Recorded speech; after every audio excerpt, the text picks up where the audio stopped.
Hello everyone, this is Hillary Brown again reporting my weather observations from the Rosie Creek area of Fairbanks, Alaska. My dates of observation were January 27th through January 31st, 2015, from approximately 9:30 to 10:30 a.m. each day. This information will be compared to data from the National Weather Station recorded at their site, the Fairbanks International Airport. For all intents and purposes, temperatures will be communicated in Fahrenheit throughout this screencast. On my first day of observation, January 27th, at approximately 10 a.m., I recorded a current temperature of negative 39.6, a maximum temperature of negative 35.8, and a minimum temperature of below negative 40. At 9:53 a.m., the National Weather Service reported a temperature of negative 40. I also observed no precipitation at my weather station, clear skies, and no wind with a Beaufort number of 0. On January 28th, at approximately 9:45 a.m., I recorded a current temperature of negative 39.2, a maximum temperature of negative 39.2, and a minimum temperature of below negative 40. The National Weather Service reports a temperature of negative 36 this same day at 9:53 a.m.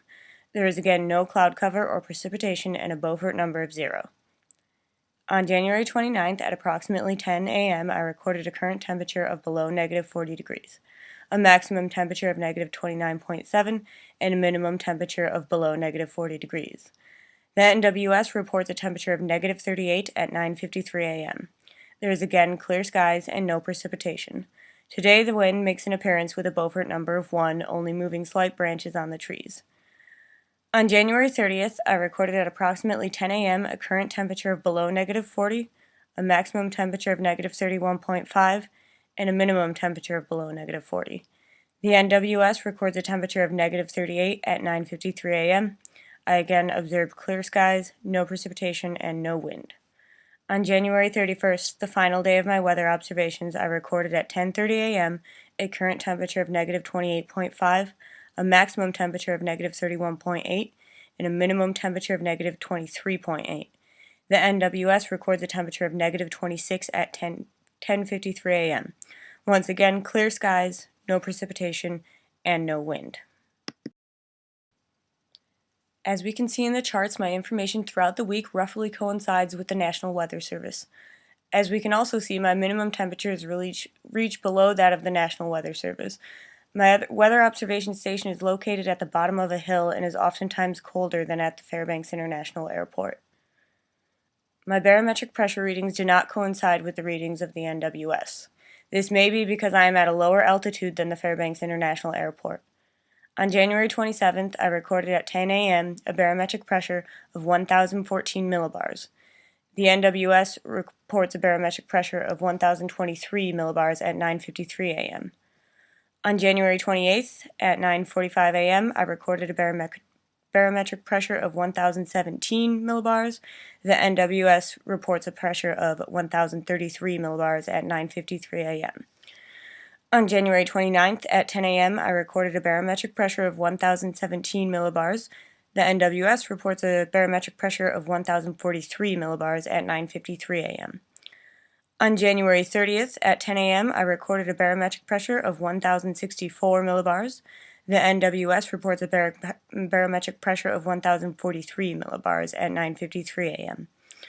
On January 31st, I recorded at 10:30 a.m. a barometric pressure of 1,064 millibars. The NWS reports a barometric pressure of 1,041 millibars at 10:53 a.m.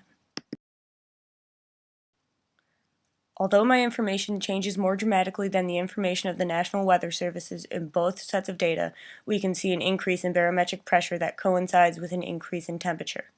As shown on the first day of my observations through the TV weather maps, the Fairbanks area is in a high-pressure zone. There is some fog to the northern regions of interior Alaska, but virtually no precipitation across the state. By Wednesday, the pressure begins to slowly increase and there is again no cloud cover or precipitation. On Thursday, we can see low pressures and precipitation begin to develop south of my observation site, but in general, the pressure and precipitation have remained the same in my area thus far. By Friday, we can see a more dramatic increase in pressure at my observation site, as the low pressure system moves farther away and is no longer as visible on the map.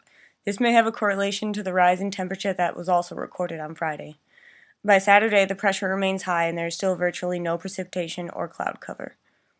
All in all, the pressure and temperature throughout the week of my observations remained similar to each previous day. There was a small spike in pressure, which amounted to a small spike in temperature. There were no weather systems or weather fronts that moved through my area at the time of my observations. Although there were low pressure and other weather systems that were present in other areas of the state, none of them reached my area in Fairbanks. Thank you so much for listening, and I look forward to Unit 5 Screencast. Have a great day, everyone.